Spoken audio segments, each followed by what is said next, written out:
សូមស្វាគមន៍ចំពោះការទស្សនា Channel Knowledge for You តើលោកអ្នកពិតជាអាចឆ្លើយសំណួរឲ្យត្រឹមត្រូវទាំងអស់បានដែរឬទេ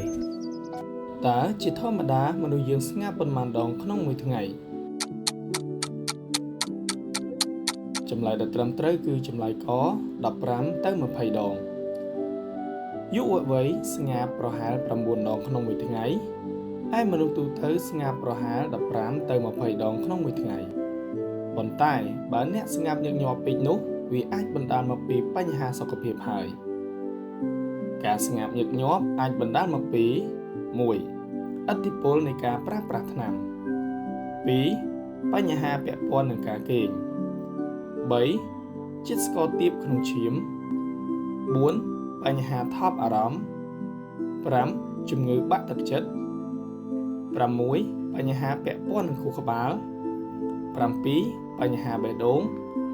8បញ្ហាថ្លើមតើបាក់សីចេះស្ងាត់ទេចម្លើយដែលត្រឹមត្រូវគឺចម្លើយកចេះតើថនិកសត្វចេះស្ងាត់ទេ